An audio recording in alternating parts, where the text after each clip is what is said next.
I was watching that time. I was watching. I was watching you. Uh-oh. Brian, I had an idea.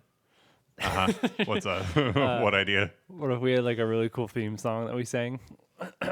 Yeah. You know, like a Kawaii ta Sakevia. Yeah, except something Yeah. that's not copyrighted. Oh. That's Yu-Gi-Oh! Hi everyone, welcome to the Brothers Game Podcast. Hey, that was a Yu-Gi-Oh! Bridge reference. Isn't that funny? Mm-hmm. Remember that from 10 years ago? Yeah. More like 12 probably at this point. Oh, easily. Like, Probably more than probably that. more than that. We're old. Yep. I say it 25 years old. How's it going, Brian? What's up? It's going, you know. You were supposed to talk longer so I could take a longer drink of coffee. But Yeah, but that was but funnier, thanks. so. You're right.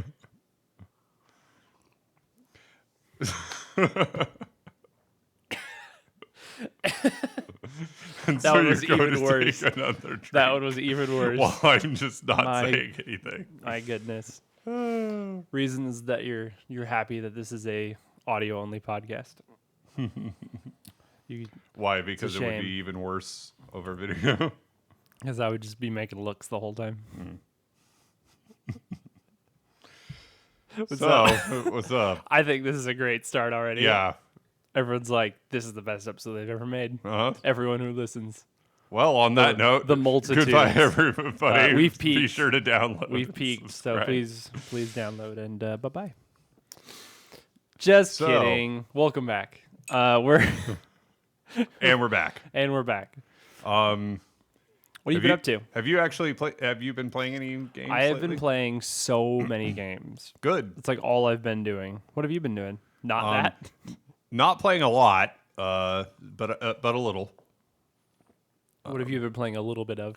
So since I've had my Xbox fixed, I don't remember if I talked about Star Wars Battlefront 2 Not really. at all. No, I don't in think the on the last podcast, episode. no. Okay. You mentioned some to me, but Yeah. So the 2005 one, not the yeah, the good Battlefront somewhat 2. recent one, but yeah, the one from like 05, 06. Yeah. I remember when the first Star Wars Battlefront came out. Mm-hmm. It was a very different game. I had never Yes. played any game like that, and it was just the concept that you're like stepping into the shoes of one of many soldiers on a battlefield and just taking over. And then if they die, you just take over a different one instead of just like respawning. It's very interesting. Yeah. That's yeah. They had games like that, but yeah, it's definitely the first one we had ever gotten into. Because, yeah. And so, of course, Battlefront 2 is the same concept. It's just, Mm-hmm. I feel like it's with much more fine-tuned than the Yeah. first one, if I remember correctly. it's funny. I've been playing it, and it seems older than I remember. Yeah. Yeah. Like I forgot just how much games have changed and improved, like improved, graphically and such. Just since 2005. that really 2006. happens when you go back to a game that you're not ultra familiar with, right? Yeah, yeah. Like Mario 64, I know exactly what that looks like. Yep. I'm not There's thrown no off surprises in the there. slightest. But when you go back to weird Xbox and like not even super old, but like Xbox and PS2 era games, Yeah. you go, "Wow, this sucks. This looks like crap." Like it's interesting. It's because Yeah. I guess you're not as familiar with it. Like I played a little bit of. I really want to get more into Resident Evil because I really like what I've played of it. And going back to like 4 and stuff, it's not a terrible looking game, but I'm like, "Eesh, this is pretty sluggish and it just feels old." you know? Yeah. And I think it's the same thing with that game. And so it took a moment to be able to like headshot anything. Yeah, you do. The control, Get the feel of the getting guns and stuff. the feel of the of the game was Because just- it's it took a third minute. person shooter, right? Yeah, basically. yeah, Yeah, I think so. it is all third person mostly, right? If I remember correctly. Honestly, so You, like, it hasn't just even played been it. that You long just since I played played it. it, and I'm like, I don't know. When you, I'm almost certain. I know when you look into a scope, that's first person, but I don't Okay. know.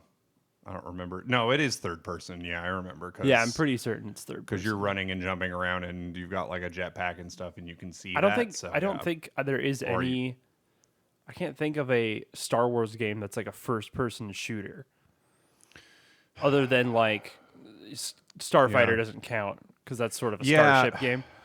But like I purely know that like I think lightsaber there or have been, but I can't remember I any. can't think of any. Yeah. All the ones I can think of are third person. Yeah. Anyway, So, yeah, so I've been playing through the like campaign of it, which I hadn't played through really, and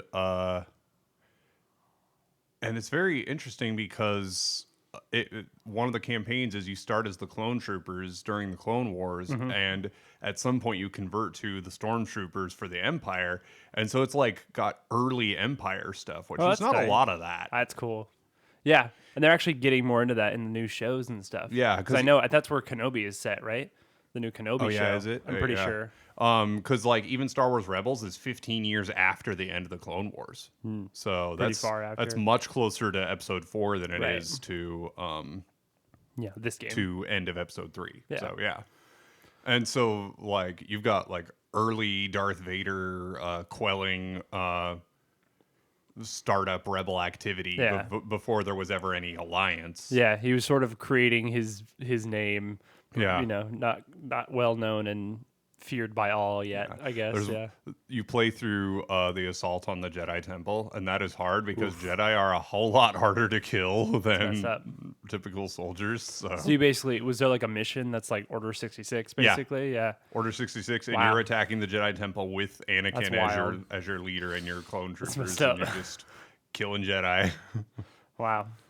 And yeah, there was one point where they had killed all the other troops except for me, so I just played as a sniper, and That I just was picking guys off one at a time. Like Jedi? Yeah, Like you're picking yeah. up Jedi. Uh-huh. Like Just one at a time. if that was real, you'd that one clone trooper would have like books about him and Yeah. like this legendary clone trooper that took out all the the one Jedi. sniper that came in and Killed just all started the Jedi. picking off all the Jedi one by one. It's like, oh, that was a weird season of Clone Wars. When that that's crazy. That's funny. So yeah, there's like different classes or whatever, right? Yeah, so Of there's like troopers you can be. and the stuff. regular trooper with just a regular gun. There's like an engineer type who has who can I think you can like do weird stuff, you probably can set up stuff and repair stuff and, traps or whatever, probably. Yeah. and then there's like a sniper. There's Was the sniper like blue? yeah. Yeah, because I remember that. Yeah. I remember that class. There's one with a jetpack. Nice. There's one with a rocket launcher. So similarly, this keeps reminding me of. I don't know if you played it much, but I remember I played it a good amount. Was Star Wars Bounty Hunter on GameCube, which was that was a game I never actually got. yeah. So I think I only played it from renting it from like Blockbuster. okay. So I remember I did that at least a few times. Well, because like there was an ad for it in Star Wars Jedi Starfighter. yeah, no, there is. Yeah. Yep. That was a fun game because you're just I think you're you Jango know- Fett the whole You know, time. I did play it, but for such a short time that I almost forgot that I Yeah. ever even played it. I liked it because the jetpack was great.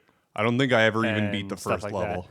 Yeah, I just remember I mostly remember the Coruscant sections Yeah. where it's like dark cityscape Yeah. area.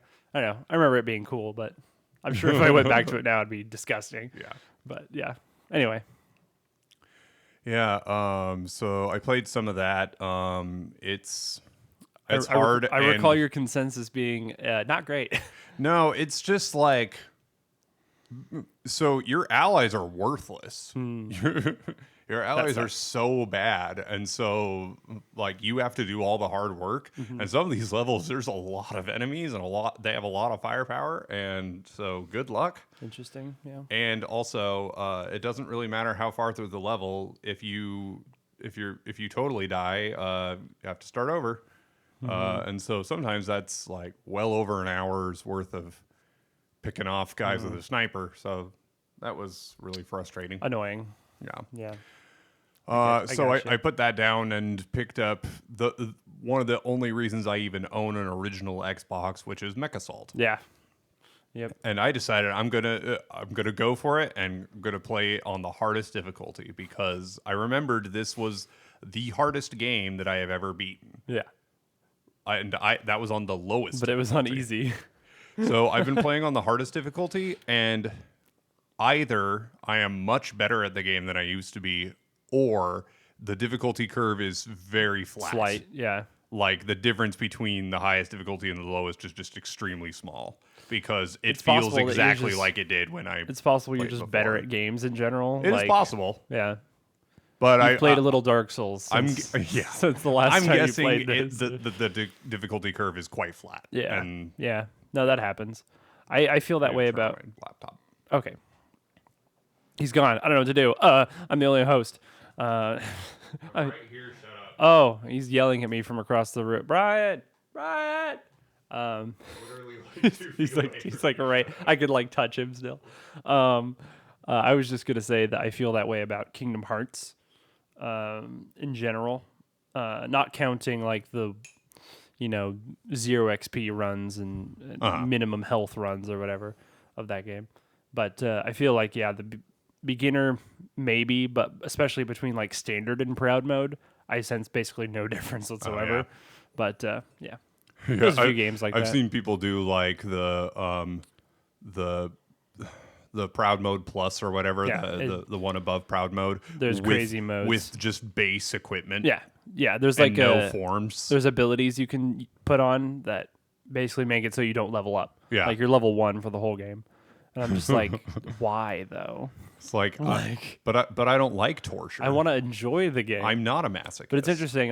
For a lot of people, especially people on Twitter, that's game enjoyment to them. Yeah. Is just like agonizing and min-maxing, and I guess that's a style, but So yeah, when it comes I'm just to not like that. difficulty levels, I kind of have two schools of thought because I either want to play on the lowest level just to play through the story. Yeah, it's and nice to just kind enjoy of it. treat it as a movie that I am like participating in. Yeah.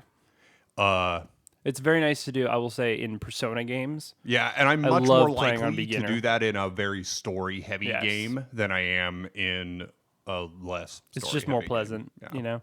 I hate grind, especially because in games like Persona in particular, I hate grinding. Yeah. Grinding in Persona sucks. Yeah. Like, Oh, yeah. You felt that as well. I mean, that's why I don't play a lot of JRPGs is Yeah. because of how much grinding you're expected to do. Like, So yeah, I love playing Persona on beginner. I've always felt like with turn-based RPGs, like I should be able to beat the game without grinding. Yeah. At all. Yeah. The enemies, the number of enemies I encounter between one area and the next should be enough to prepare me for the next area. Right. And we might feel that way because we've been spoiled with like Paper Mario and stuff. It's the perfect example of that, where that's a game you will never have to grind in. Yeah. Absolutely never. Like only if you wanted to achieve the max level. Yeah. That's the only reason to do it. In general, any grinding I do in turn-based RPGs is a side effect of me attempting a totally unrelated goal and just having to kill a lot of enemies to accomplish that goal, and then that's where any grinding I do either happens. for items or you just want your Pokemon to learn this specific move or stuff like that. Yeah. Or like finding a Pikachu in the Viridian Forest, Yes. and then your Yes. Charmander is level 13 because you've been killing all these Weedles. Yeah, you have a Charmeleon when you fight Brock. Yeah. Yeah. That's a thing for sure. Mm-hmm. I am like that with Pokemon. Yeah. I have a problem a little bit early on in the game where I have to get, first of all, I have to have all my Pokemon even leveled. That's the real And even trick by right there, by the because- second gym, I have at least 4 Pokemon I really like and want on my team, and I'll get them like 5 above the gym leader's strongest Pokemon before I fight the gym leader. Yeah. And it's just that's a bit of grinding, And but if I you- absolutely don't have to do that. And I if you're just do someone that. who catches every unique Pokemon that you come across, Oh, yeah. your team will grow really quickly. And if you're big on having them all be similar in level, then you're not going to be very high leveled as you go through. But like the way I often played was I'd only use Squirtle, and yeah. without grinding, Great way he'd to do be War Turtle before Mount Moon. Oh yeah, definitely. Yeah. Yeah, just from those trainers on Route 3 or whatever. Yeah. And Insane. so getting him up to level 24 to learn Bite to fight Misty with was no actually problem. not hard because by problem the at all. time I finished Nugget Bridge, it was pretty much Yeah, in Leaf Green especially, with Bite being dark and Starmie Yeah. being psychic, it is just you wipe the floor with Misty for sure. It's like stronger than a Pikachu against it because you're resistant to her water pulse and stuff. It's just like so easy comparatively. But yeah, Mech Assault's it's been fun to play again. Yeah. Notice how we immediately went on a Pokemon tangent. Yeah. As I was usual. like, let's not go too deep on that because I'll talk about Pokemon we'll later. have plenty of Pokemon to talk about in later. Same episode, but later. Yeah.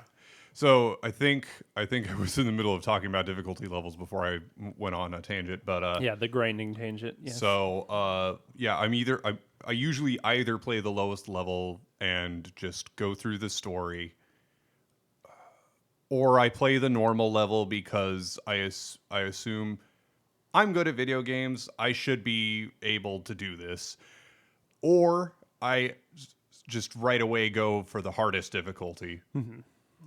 Because I often think about what difficulty did the developers intend? What did they envision for this game? Like, was the hardest was that their vision for the game, or was it the normal and then they had to ramp up hardest from what they were thinking of? And sometimes I feel like you aren't really. And one thing about playing the game on the highest difficulty is you really have to know how to play the game. You have to play it correctly. You can't just on the lower difficulties. You can find strategies that work that were clearly not the intended way to play, but they're good enough to get you through. Yeah, I definitely went through that with Kingdom Hearts. Yeah, you never have to block or guard ever. If you play on beginner, you don't have to block. No. But yeah, if you play on the higher difficulties, you can't get away with that. So it forces you to learn really, the game. Play. It's just like I remember I was playing Breath of the Wild. And I was in one of the it was like a minor test of strength, and it was it was teaching you some moves you could do to fight. Oh yeah, the tutorial one. Yeah, and I tried that, and I was like, well, I'm not going to be. I'm clearly never going to play this game correctly. I just decided then and there, I am not going to learn how to do this correctly. That's a shame. I am just going to fumble my way through it. Because that perfect dodge and then the flurry of blows you can do is vital to strong enemies. Yeah. So, yeah, that's a shame. Yeah. I was just like, I'm just going to get enough hearts and good enough gear that I'm just going to take on Ganon and win. Just take it. Yeah. That's awesome. That's funny. Yeah. And, yeah. So, now, Halo, I played on easy for a long time until I was like, okay, I'm starting to get okay with this. I'm going to play it on normal. And then I beat it a few times on normal. And I was like, I'm only going to play easy if I'm just going to, mess around and have fun. Normal's going to be my new standard difficulty to play on. And then I beat Heroic for the first time. You're like, I'm amazing. And I had beaten it on co-op with Alla once or twice. Yeah. And so, but when I beat it by myself, I was like, okay, maybe I can really do this. We've tried Legendary, but dude, Halo 2 Legendary is just too so hard. Much. Even people like Gavin Free, who is very good at Halo and has played a lot of Halo, says that Halo 2 Legendary is super hard. Yeah. Because it is. It's the snipers. And the first level. It's the snipers, dude. Especially. In feel outskirts. Absolutely insane. I feel like, in the first level, just the waves of enemies coming into the hangars. And it just takes so much to kill one elite, it's just insane.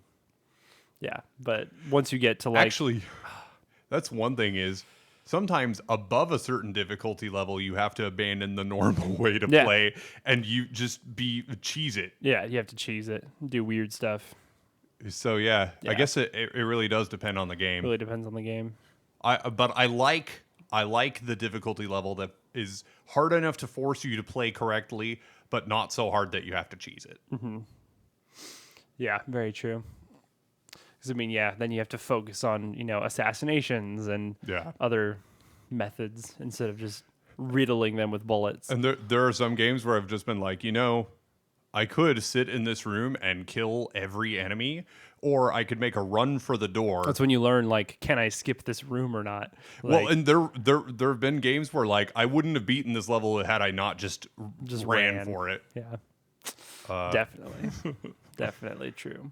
Yeah, watching Lasso, Halo Let's Plays, there's definitely a lot of that. Like, do we try to just run through this room or not? Like, yeah, for sure. And sometimes I've done that and like died a bunch of times, but I'm like, no, I still think this is going to be easier. I can do it. I can make it. I still think this will be easier than trying to take out every enemy in the room. And yeah, sometimes it is. And then of course there are some games where the enemies are endless, and then of course, running through it is kind of the only way to do it. Yeah.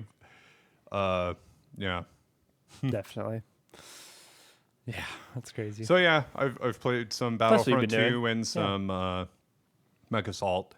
I want to play Pokemon Soul Silver. Yeah. So that leads us into the Pokemon discussion that we teased earlier. You're here now. We danced around. Welcome to Pokemon. We danced around it. I've been playing a lot of Pokemon. Not surprisingly. I believe I mentioned last episode or a couple episodes ago, I got my Pokemon White cartridge, which works great. Yeah. I got a Repro cartridge of Heart Gold. Oh, okay. Which also works very well. Oh, good. Has been great. I haven't had an issue with it. So I have those two games now that I can actually play on my 3DS, which is really nice. And then I also have Pokemon Ultra Moon, which I never played. I only played the original Sun and Moon. So I started playing White. Really enjoying that. I started with that, I chose Oshawott because, typically I'm a water fan, Right. I really like the Pokemon in Gen 5. Like it's got Pidove, which Unpheasant is one of my favorite bird Pokemon. So some of this is a recap from last episode. Yes, that's true. You're right. Recap. Still playing that. I have a Herdier. I love Lillipup and Stoutland, all that. So I was playing that, right? Yeah. And then I'm like, I want to also play Heart Gold, though. I want to try this out. So I started that up. That's a hard choice for me for starters because Gen 2 is such good starters. Oh, that's an easy choice for me. Well, yeah, of course. Cyndaquil. To me, I love all three of them. Yeah. But I went Totodile just because it is my favorite out of them. Yeah. I don't really like Croconaw very much, which I've mentioned before, but Totodile is great for Alligator School. Anyway. Middle evolutions are really hidden. Typically. Miss for me. Yeah. They can't all be Ivysaur. Nope. So yeah, I played that. I've been playing that the most. I've gotten all the way through. I'm at like the 6th gym, maybe. I'm right outside the Lake of Rage. Okay. About to fight Team Rocket and get that red Gyarados. Yep. So that's cool. I've got a interesting team. I've got the Feraligatr now. Yeah. He's fully evolved. I went with a Ghastly from the Bellsprout Tower. Because I just really like Haunter a lot. So I have that. I have an Ampharos, the classic sort of Gen 2 stuff. And then I actually went with Togetic or Togepi. Okay. Normally I don't, especially in original Gen 2, because Togepi and Togetic just aren't great. Yeah. But in Gen 4, obviously they introduced Togekiss. Right. It does have that in that, and which is a very, very strong, actually. I haven't gotten a Dawnstone yet, but I'm getting there. I think, nor is it Shining Stone. I forget what it's called. I don't know. One of those. I don't remember either. One of those. But actually, the reason I went with it, I wasn't actually planning on it. But then when it hatched, I looked at its moves, and it starts with extra sensory. Oh, nice. Like a really good psychic move. Yeah. And Togetic and Togekiss have great special attack. So I'm like, okay, this is just my psychic type then. Yeah. And it's been working out great. It's your proto Gardevoir. Yeah, basically. Like, anyway, that was awesome. So yeah, I wasn't planning on that, but that worked out really well. So been doing that, and then I was like, hey, what if I also play Ultra Moon? So I do have. We just can't get enough Pokemon I do in our have lives. 3 Pokemon games going right now. Yeah. So I started that. I went with my favorite starter of all time, Rowlet, of course. The cutscene is shorter in Ultra Moon. A lot is different actually, especially early on. Yeah. And I was like, oh, I should try to get a shiny Rowlet again. Yeah. I only did it like, I don't know, a few, like 30 tries maybe. Yeah. Not a lot. And I was like, whatever. But I got a female Rowlet, which is pretty rare. It's like a 12% or something. Oh, It's really? mostly male on Rowlet. And I got it with, a nature that's like high special attack. Just because it's nice, So I went with that. And I wanted like a kind of a weird team. And I just wanted to do, first of all, Pokemon I just really like. And I kind of wanted to go with like a dark theme. Oh, okay. So Interesting. like I wanted to be sort of like a ghost trainer, basically, like a ghost gym leader. Yeah. I actually got even my outfit is like black pants and purple polo shirt and stuff. Oh, nice. But I think I look really cool and very, very ghost trainer looking. So I have the Rowlet, which is obviously eventually a ghost type, which knows really good moves. Yeah. It gets like ominous wind and all that. And then I went with Murkrow, Yeah. who is dark flying, obviously, and he has been super good. Murkrow is awesome. Like I had no idea how good Murkrow was. I don't know if that's like a Gen 4 and onward development, but I'm really enjoying that. And then I wonder if that might have been a consequence of the split. Yeah. Yeah, because I feel like in Gen 2 he was not good. Yeah. So, and also, I mean, Honchkrow exists now too. Yeah. His evolution, which is also very good. So I went with that. I got so with Sun and Moon. I don't know if you remember the island scan thing. There was a thing where basically you could scan a QR code for a Pokemon, and it would add it as seen in your Pokedex. Oh, okay. And you would get like these points for it. And if you got 100 points, you can do an island scan in a certain area. And depending on the area, some sort of a special Pokemon will show up that isn't usually on the island ever. So it's like there's some Pokemon you can only get through island scan. There's a lot of starters you can get, like Squirtle, Charmander, or whatever. Yeah. But in this one cemetery area near Route 2, it's like at the beginning where I got Murkrow. There is you can get a Litwick through island scan. So I got that successfully, which is obviously awesome. I mean, Litwick's or Chandelure's special attack is unheard of. Right. It is ludicrously high. So that's a nice little fire type I got. And then I went with someone else. I'm hurting. I feel it. Did you get a Mischievous or? No. So there's I would have obviously. They're only in Sun and Moon, not in Ultra Moon, Ultra Sun, Ultra Moon.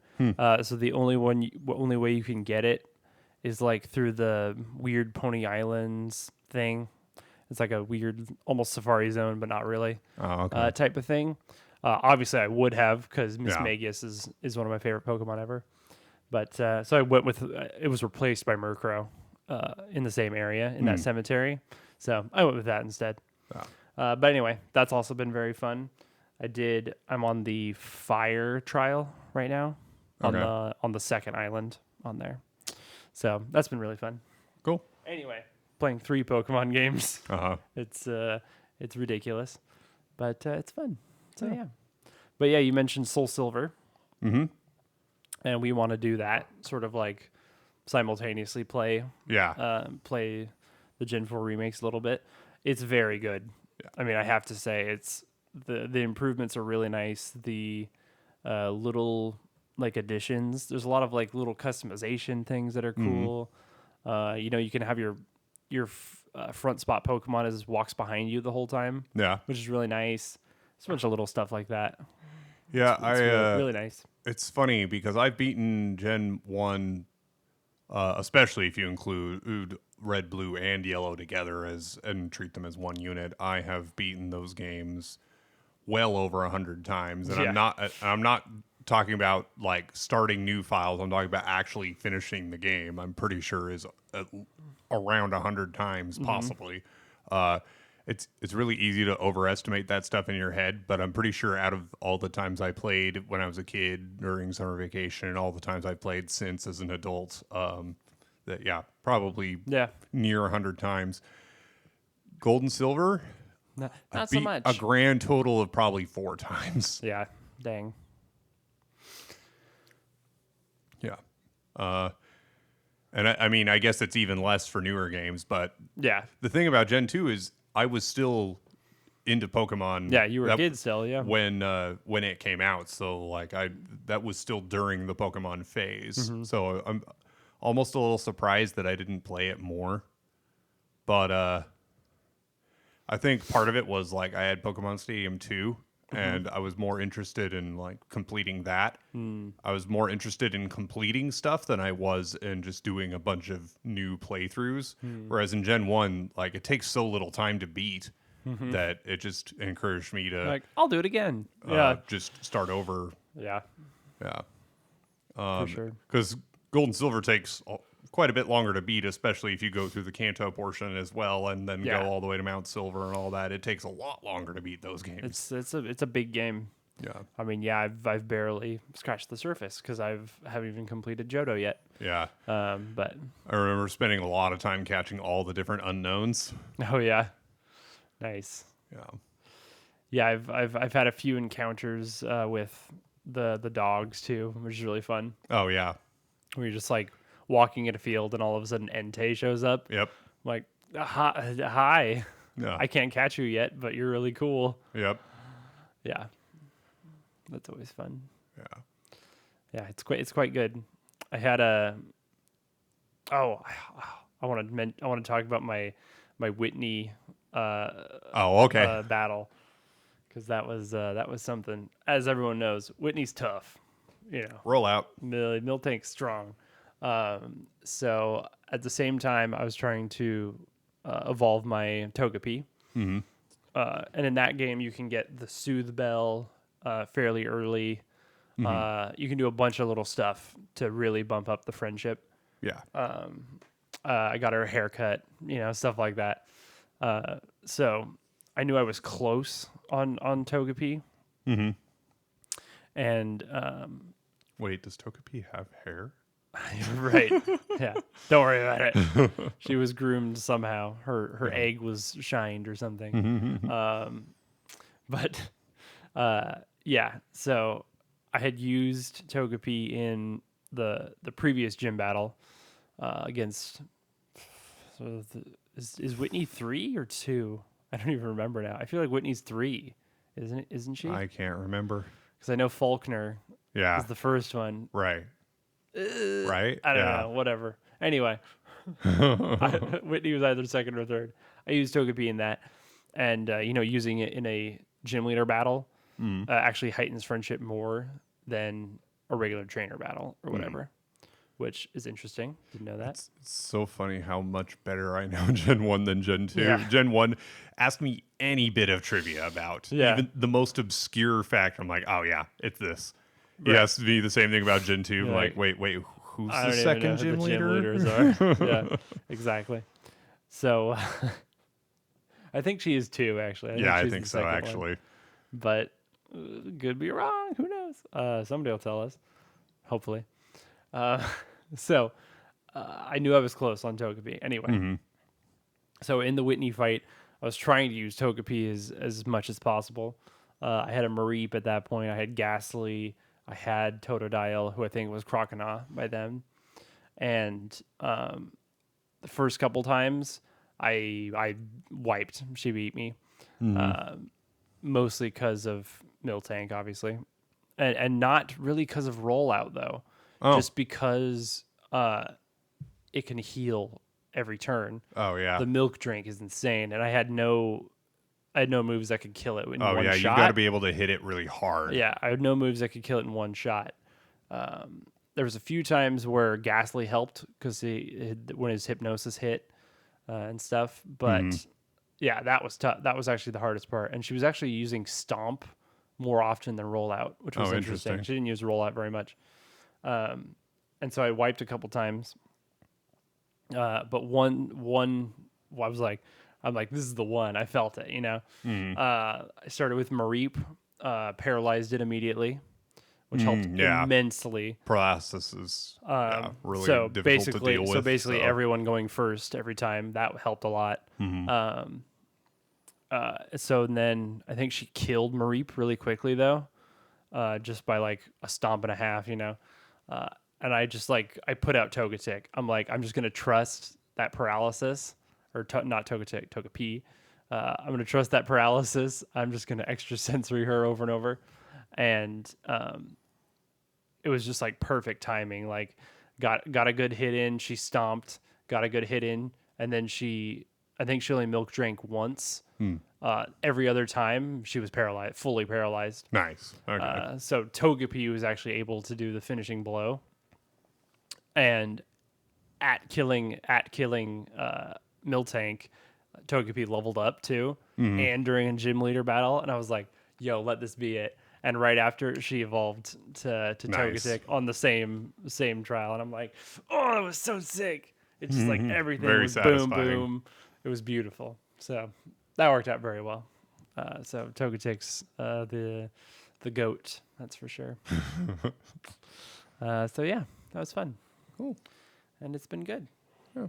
Has there been any news in the gaming world that you've been exposed to lately? Oh, man. Everyone's talking about the Stream Deck or the Steam Deck. Oh, yeah, the Steam Deck. Yeah. Not Stream Deck.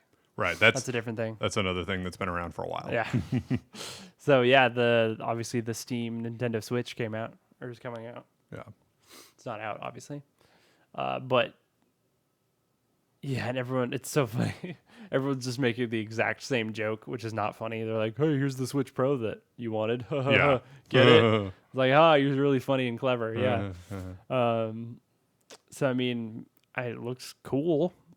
Yeah. You know, the base model's only $400. It's not very expensive. And everyone's like, "This is the Switch killer. This is awesome." But I'm like, first of all, it's not. Right. Because it doesn't have Nintendo software. And second of all, somebody made a great point posting every other piece of hardware that Valve has put out, like the Steam controller and the Steam. Remember the Steam box? That went really well. And how like just everything they've put out, even their like VR set that they put out, just no one cares. Yeah. And then they stop supporting it immediately. Yeah. And it's just like it just dies super quick. It's just like every time Google comes out with a new product. Yeah, seriously. A few months later, no they're just like, Steam. never mind, it's dead. Yeah, forever. It's just not working, which is smart. I mean, that's good that they know when to stop something when something's not working. But yeah, I think this is just going to be another one of those things. It's not really anything special. I mean, it'd be cool to play Steam games on the go. I mean, there's a lot of good games on there. But it'll be interesting to see if that really takes off at all. Yeah. We'll see. I do like the button layout and everything looks good, but so at the same time, speaking of Switch, the Switch OLED was announced since our last episode, which is not the Switch Pro in the slightest. Right. And it's so interesting because people are so upset about that, but they act as if Nintendo promised a Switch Pro, which at no point have they ever mentioned anything about that. Yeah. I just think of all the leakers right now who put out the Switch Pro stuff. They're like, eesh. I guess we were extremely wrong. Yeah. So the thing with the OLED, the biggest thing is the Ethernet port in the dock. Yeah. That's actually kind of a big deal in my opinion, because not being forced to go Wi-Fi. Yeah, Switch Online is something people complain about a lot, and I mean being hardwired would help a lot. So Because like interesting. That's here's cool. the thing: in quite a bit of the U.S., the internet sucks. Yeah. Yeah. Like, obviously, there's a lot of places where it's great. And if you live really close to or inside a major city, you're probably fine. Yeah. If you can afford it, at least. Right. But if you're in even a semi-rural area, which like we live in a major city of over 100,000 people, Yep. but you only have to go about 20 minutes from this house to be in farmland. Yep. And they probably don't have they great don't have Wi-Fi. fiber lines going straight to their Yeah. houses, except unless they're really rich. So yeah. Yeah, it's a common issue, especially for, I don't know, competitive Smash players and stuff. Yeah. So And like that's cool. Like even in our house, because it's a rental, I don't want to like try to drill through the walls, especially because Yeah. I'm not a professional, at least cable installer. I know like networking. I know the at the software layer how to do networking and stuff. But when it comes to installing cables in walls and making it look clean, don't know much about that. Yeah. And I don't want to go poking a bunch of holes in the wall while we're renting. So I'm using a Powerline Ethernet adapter, Right. which works mostly, but not I get terrible, like yeah. 70 megabits down on our 250 megabit connection Yeah. here at the house. So, yeah. Dang. So that's the biggest thing.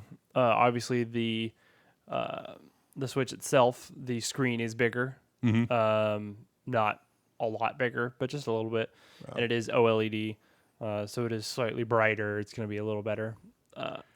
It's funny if the screen on the current Switch is almost too big for me already. Yeah. So I feel like a bigger one would be even more cumbersome to play handheld. Well, actually, so the system size is the same. Oh, The interesting. screen is just bigger. Are the controllers any smaller The then? controllers are the exact same size. Huh. So there's just like a thinner bezel? Yeah, I think that's it. Huh. I think they just filled out all the space from the original casing. Interesting, With okay. screen, because the Joy-Cons are the exact same size. So I was questioning that as well. I'm like, well, Yeah. because in the commercial, Joy-Cons are still flush with the controller. So I'm like, do they have bigger Joy-Cons now? No, totally the same. That is They are interesting. white. They're the new white Joy-Cons to Oh, come okay. out with the white system, which is nice. And the coolest thing is that the dock you can buy separately, and it's compatible with the original Switch, Ooh, okay. which is making me even consider it. Yeah. I'm like, I might at least get the dock, even though it's like $50-$60 or whatever. Yeah, just But to get the Ethernet connection. The Ethernet would Yeah. be pretty sweet. So that's really cool. I think that's awesome that they did that, made it compatible. Mm-hmm. And the price point of the OLED is only $50 more. Oh, okay. So you're basically just getting a Switch with a better screen and paying for the dock, Yeah. which is pretty sweet. That's really cool that it wasn't $400. Because hardware wise and Joy-Con wise, exactly the same. Literally no difference whatsoever. Yeah. They've made that very clear. They're like, this isn't really an upgrade. Yeah. So there's a lot of mixed feelings where people were like, oh, we want the Switch Pro. It's like, shut up. But actually a lot of people saying, thank God I don't have to buy a new Switch. Yeah. Like, because I don't really care about this. And there was even a Nintendo employee even put out an official statement that said that this isn't for everyone, basically. Yeah. Like, not everyone's going to need this. That's fine. Like, if you want it, it's great for people who don't own a Switch yet and want one eventually. Well, Yeah. you might as well get the new one. It's a little better. So, anyway, And I think it's interesting. And like the Joy-Cons haven't had the drift issue for a while now, right? I mean, Or do many they? would disagree. Oh, okay. I don't have that issue. And I know many other people don't, but many other people do. Yeah. I don't know if you ever noticed anything with your Joy-Cons? There's been a couple of times where I wondered maybe, but Yeah. not often enough. It's definitely not a thing that's always been there. Yeah. Definitely not for the first like year that I had it. Mm-hmm. So I don't know if it is something that has maybe started to develop, Possibly. or if it's just me being paranoid and being like, Yeah. oh, that the one time when I flicked the stick there was a little slower than the like, last time. Is it getting drift? So I don't know. in my personal opinion, it's not nearly as big of a deal as people say it is. But for I have a Switch that I got at launch, near launch. Yeah. And my Joy-Con, I had two sets of Joy-Cons, gray and blue, and the blue ones started to get some drift. I believe they did after like 3 years, basically, after a long time. I sent them to Nintendo. They fixed them for free, and they came back very quickly. Have never had an issue since. Yeah. That's why I'm like, who cares? Well, so what I wondered is maybe they've figured out what was causing that in the I think it's latest generation of them, because they haven't said anything. They basically don't acknowledge that drift exists. Okay, but I feel like cases of it are going down, so I think they are fixing it a little bit. Because most people believe too that it's really just like dirt and stuff getting under the stick. Oh yeah, because that makes the stick sense. is susceptible to that. But because how they make the stick is susceptible to that, which is a problem, definitely. But I think they are sort of fixing that. Yeah, because I was going to say if that's something they've addressed at all, even if it's, they haven't like totally fixed it, but they've like done anything towards improving it. Which I hope they do. I hope they have. New Switch buyers would have the benefit of getting the latest gen Joy-Cons, which is very possible. I think. Yeah. I know Mom has a Switch Lite, which has attached Joy-Cons, basically. Right. And she's never had an issue with her sticks. Yeah. And she's had it maybe a full year already. I think she might have by now. And she plays Animal Crossing nearly every day. Yeah. And has not had a single issue. I also have not heard of Switch Lite users really having drift issues. So that does make sense. They are there's some pretty significant physical differences. Yeah, so if it, especially if it's a physical problem, I believe the stick is the same. Like it's the same, construction as the Joy-Cons. But even I'm not 100% on that. So, but speaking of Joy-Cons, I just got a new pair because I was lucky enough to I'll get into that anyway. Way back when Skyward Sword HD was first announced, I was able to get in super early on pre-orders for the game and the Joy-Cons. Did you get that yet? Did you get that? You got that recently, didn't you? I sure did. I'm about to talk about it. All right. So I got the Joy-Cons with it, which I was very fearful that would be impossible to find. Just one of those things. But now that it's come out, they're actually like restocking it like crazy.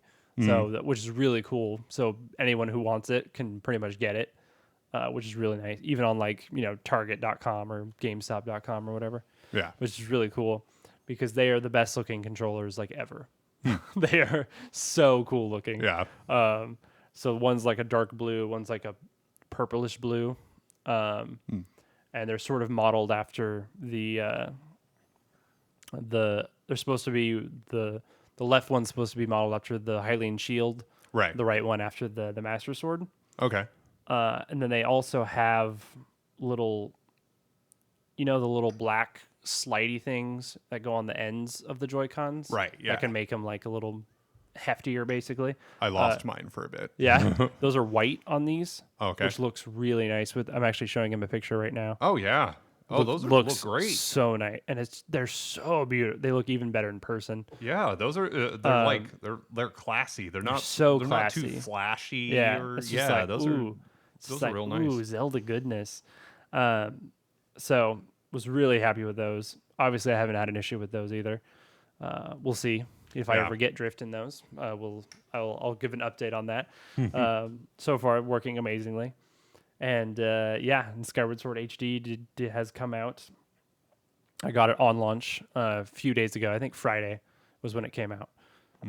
It's Monday when we're recording this. And I just the last 2 nights basically I've been playing it.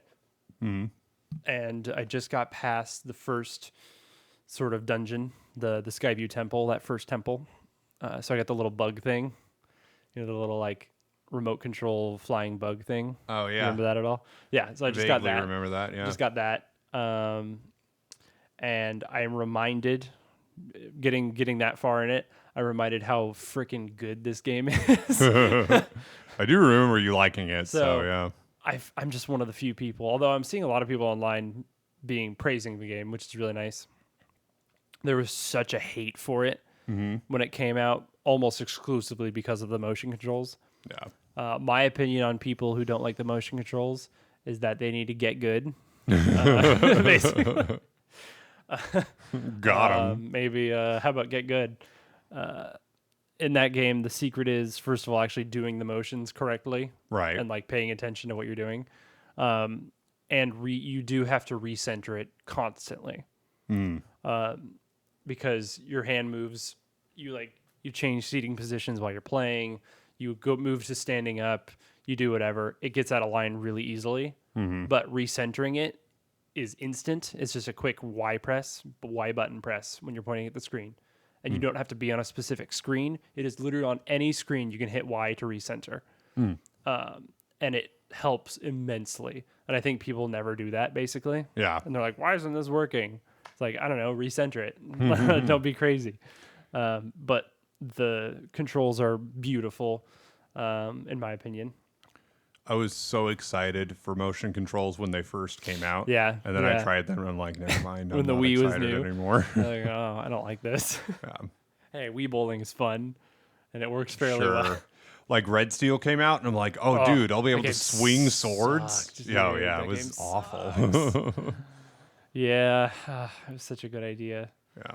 I really liked Star Wars Force Unleashed on the Wii. I thought that was decent. The problem was I controls was expecting for like lightsabers. the type of motion controls that we'll probably see in the year 2050 Yeah, back in like 2008, and that was unrealistic. Yeah, yeah. I have noticed a difference between the Wii Motion Plus, even though the Motion Plus is great. Yeah. And the Switch, the Joy-Cons. The Joy-Cons motion is fantastic. Yeah. It is very, very good. Oh, what was that game we were it's crazy. playing? It reminded me of WarioWare, but it was on Switch. There's a WarioWare Smooth Moves. Is that what we played? 'Cause, Great game. Great WarioWare. like when you rotated the Joy-Con, you could feel like the weight shift of the object, and it was like pretty accurate. Yeah. And, It was on the Switch? yeah, Or, I think so. Yeah, was it like a Super Mario Party minigame maybe? Probably. Because the Switch has HD Rumble, they call it, Yeah. and it is amazing. It is the most tactile, sort of like what's that called in like sci-fi? Oh yeah. Like It'll come to me. haptic. Yes, haptic. Yeah, it's Haptic the closest feedback, to that I've ever felt. Yeah. It's pretty impressive on the Switch, and you get some of that in Skyward Sword HD for sure.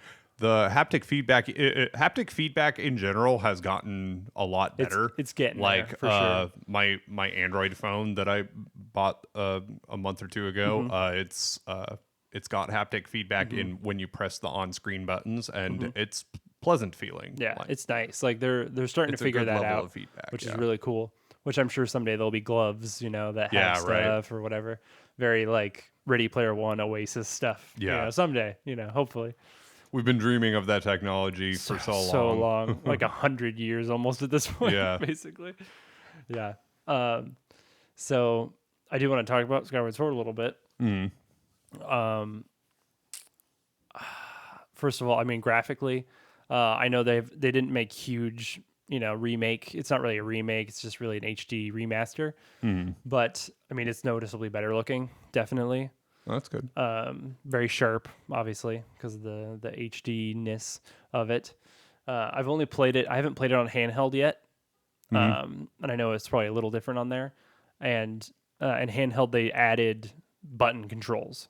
Oh, so you nice. can play it handheld, and you do not have to use motion controls at all. If you really hate that, like some people do, which is really cool. It's nice because basically the right stick becomes your sword, and you slash directions by doing directions on the stick. Okay. Because in Skyward Sword, specific directions are really important. Yeah. Like it's all based on that, basically, the whole game. If you play with So, a pro controller on the I think TV, you can do the same thing. Yeah. okay. I think you can do button controls anytime, basically. You can just switch between. Cool. And then obviously there's quality of life improvements, many different ones. Fee basically only shows up when you want her to, instead Good. of Yeah. constantly.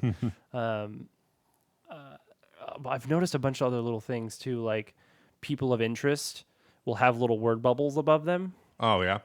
where like people who have information or a side quest or something, which is really cool. Actually, Yeah. It's like an MMO mechanic. yeah. I thought that was interesting. I'm like, okay, I'm okay with that.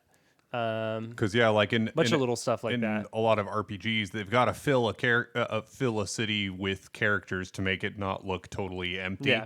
But It's like, who most matters? of them don't Yeah. matter, and so Tell me who matters. yeah. Yeah, exactly. So yeah, little stuff like that's really cool. And there's autosave, which is really nice as well. I really like that addition. But in general, it's mostly the same game, But I love that game. So I was going to mention, I wanted to talk about Zelda in general a little Okay. bit. Just something I was thinking about last night while I was playing it. I have different favorite Zelda games, I have a top 3, and I was thinking about them, and I like them all for different reasons. So like in some ways they are my favorite at the same time, but because of different things basically. Okay. So like I would say my favorite Zelda game and one of my favorite games ever is Breath of the Wild. And it just sort of edges out in gameplay and just the general feel of it. I just love that. But it's not a traditional Zelda game Right. at all. So it is very different. So it's not actually, it's one of my favorite games, but it's not necessarily my favorite Zelda game. Okay. 'Cause No, it's very I get different. that actually. Because it is different enough. Yeah. But just because of the scenery and the exploration, just love it because of that. My favorite Zelda game is probably Wind Waker. Okay. And that's mostly based on like gritty gameplay, like Yeah. the base gameplay, the dungeons, the sword play, the enemies, the items, the boomerangs and stuff. Like the straight up Zelda stuff. Really I love the puzzles on the island, the various islands. I love the sailing mechanic. The look is very nice too, but it's not my favorite of them. So like for that reason, Wind Waker's one of my favorites. I put that at number 2 in the top 3, even though again it's sort of the favorite also. But number 3 is definitely Skyward Sword. Okay. Notice Ocarina of Time is not on my top 3. Take that. Controversial. Take that, everyone. Skyward Sword is my favorite in story, in overall setting. The color palette is amazing. Yeah. It is like breathtakingly like colorful and just really nice. And then characters actually it's by far overshadows other stuff. Character design, dialogue's really good. The amount of side quests you can do in like Skyloft and stuff, and the integrating of the actual like residents of Skyloft and stuff. I love all of that. Yeah. So like in that sense, it's my favorite. Whereas in like dungeons, it doesn't have the best dungeons. Like in particular, the like Lanayru area, the desert and stuff. Yeah. Not really a fan of that. It's sort of like the part of the game where I have to get through it. Like, Yeah. not my favorite, but it makes up for that in the other ways. So anyway, yes, that is why sort of my top 3 are how they are. I guess I put Skyward Sword at 3 because of the dungeons and stuff, just not quite up to par as like Wind Waker is. In Wind Waker, I love all the dungeons. Like there isn't a single one I'm like, oh, this one, So I guess that's why it's slightly above. Yeah. But yeah, in general, I'm like already invested in the characters in Skyward Sword. And yeah, just the colorfulness and everything's really nice. But at the end of the day, all three of them I would love to play and like replay many times. That's one thing I don't like about, like, I feel like the most similar to Skyward Sword is Twilight Princess, because it's a pretty big world and stuff, but it's so gray. Yeah. Gray and brown. Like, I just don't get as invested in it, I guess. I love I like it to be a bit brighter, I guess. Yeah. And yeah. Cool. There's my Zelda spiel. There aren't a lot of games that are part of a series that I've played more than like 4 installments of. Yeah. There's Pokemon, obviously. So my top 3 Pokemon games would be, I would lump Red and Blue together. Yeah, for sure. I think any generation, basically. I could even lump a whole generation together. I'll lump each pair together. So like Red and Blue, Gold and Silver, Diamond and Pearl, Ruby and Emerald, or not Ruby and Emerald, Ruby and Sapphire. Yeah. Yeah. Black and White, and then like the auxiliary game, the third game, I'll give it its own space. But Red and Blue would be my favorite, of course. Yeah. Shocking. Yeah. It almost doesn't feel right to say Fire Red and Leaf Green as number 2 because it's the same game again. But it's at least in the top 5. It's not surprising for you to do that. It's just Red and Blue, but with quality of life improvements. Yeah. So yeah. And visual improvements. I prefer it personally to Red and Blue in general. Yeah. So we can just say the Kanto region as my number 1. Yeah. Let's say that. We'll go by region. That's actually better, I think. Yeah. Kanto region games, so including Red, Blue, Yellow, Fire Red, and Leaf Green. Those 5 as my number 1, and then my number 2. It might be Alola. Yeah, Sun and Moon. Sun and Moon. Like, honestly, it was Alola is so good. It was a fun game. It's fun. And like a fun region, and quality of life improvements. The XP share all the time is really nice. The Pokemon variety is amazing. Yeah. Like early on, you can get some crazy Pokemon. And it's so funny because there's a lot of hate for the new games, but they're way better. They're so good. They're just better. Yeah. Which is how it should be. I mean, stuff should improve, it sort of makes sense, but and like it's just almost just everybody's going to be nostalgic for their first generation, whichever that definitely. was. Anybody who started with Gen 4 probably loves Gen 4. Exactly. Yeah. It's my least favorite. Yep. Agreed, but I know people who grow up with it love it, and that's totally understandable. Yeah. I know that Kanto has a ton of flaws. Yeah. Like, we know that. Oh, absolutely. But of course we love it. It's our first, Gen 1 had so many bugs. It sucks in a lot of ways. Yeah. But it's also amazing. Yeah. So, but I also love every minute of it. Yeah. It's like, I realize Mario 64 does not handle the best. Right. All right. I still love that game. Yeah. My top 3 by region would probably be Kanto, then Alola, then and that's a tough one, I feel like. No, for you, the third one. I know it. I'm just blinking on the name. Which generation? Sword and Shield. Galar. Galar. Yeah. Galar's up there as well for me. At least top 5. I got to put Johto in there.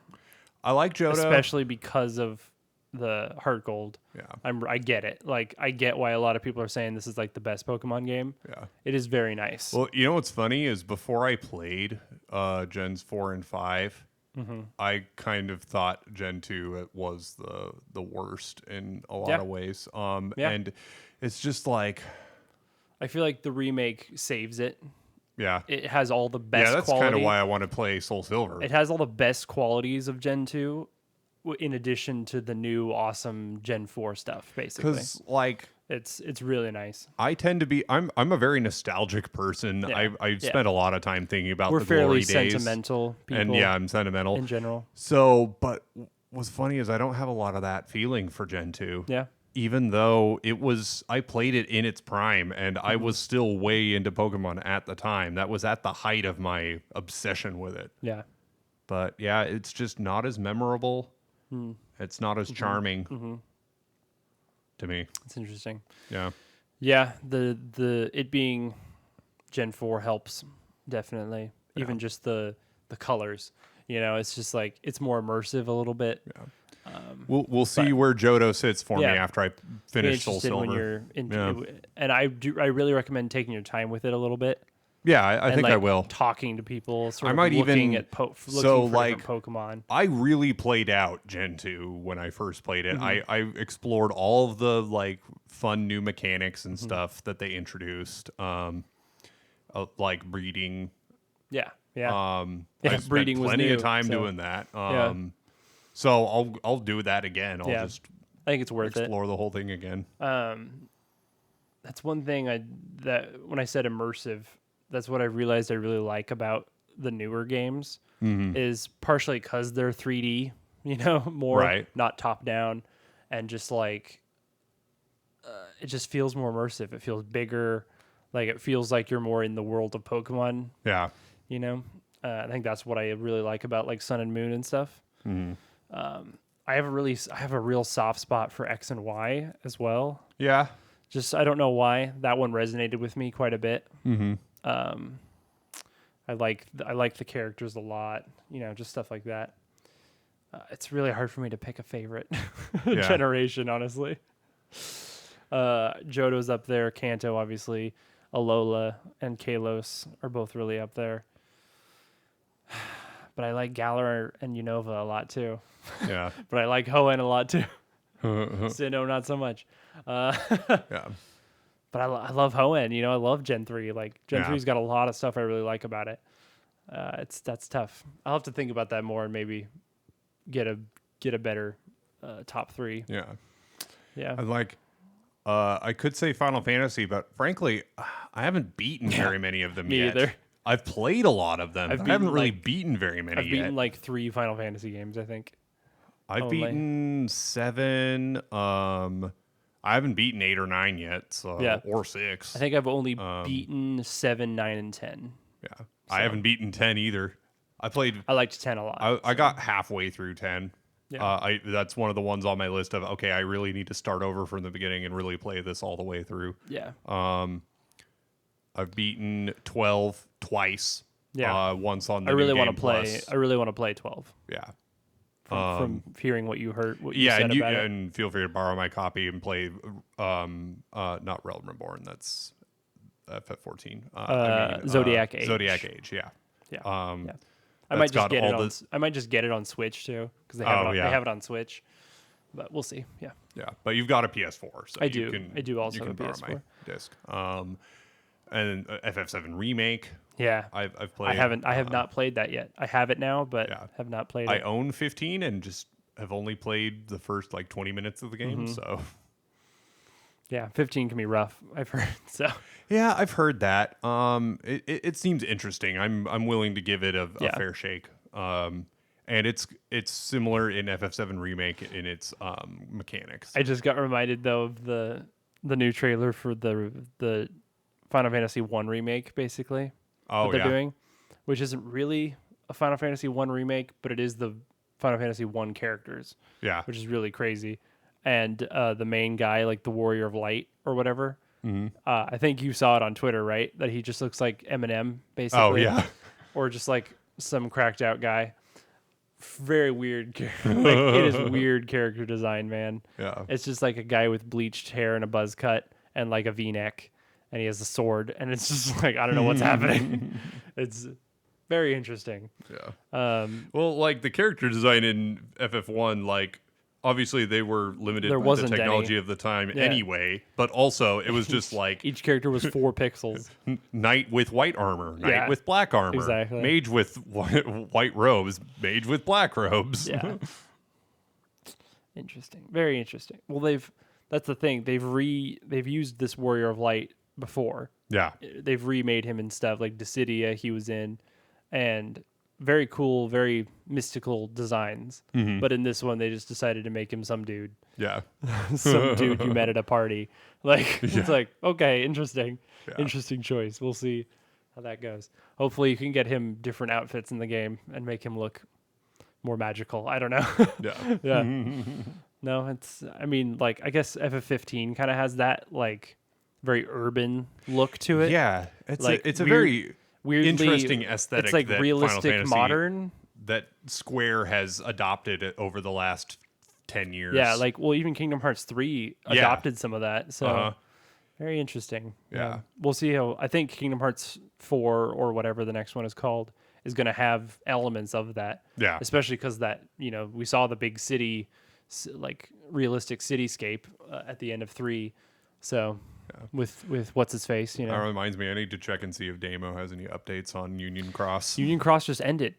Really? It's over. Oh wow. Yeah. Okay. Yeah, I've got to apparently there's huge check up on it. Huge on developments. I think they basically showed who is everyone. Like the man, the first guy who was like, I don't know if it's the Master of Masters, but he's like everyone. Like it's like where Xehanort comes from, and like the base guy basically. Oh wow. Okay. So, So I've got some research to do I really want to look later. into I want to look into it as well. So Yeah. anyway, that's a whole thing. Maybe we should have a Kingdom Hearts lore episode. That'd be awesome. I don't think we ever did a true Kingdom Hearts deep dive. Yeah, so we'll it might definitely be time to do soon. that because yeah. obviously one of my favorite series of all time, very close to my heart. So yeah, we'll definitely get into that at some point. I think that does it for our episode. I think so. We can call it. We'll have to cut out my pee break, but me going pee pee. You didn't have to mention it. Try to figure out where it was. Where was the break? Ooh. Let us know in the comments. And by the way, leave us a comment. That'd be really cool. Go ahead and download on all your favorite podcast platforms. That lets us know you're listening, and that means a lot, honestly. Go ahead and follow us on Twitter if you feel like it, at the Brothers G Pod on Twitter. There will be a link in the description, as always. If you're watching on YouTube, leave us a comment. Talk to us. That'd be really cool. Thank you all for listening. Brian, any closing thoughts? Nope. There you have it. God bless Take America. Care. All right. See you guys later.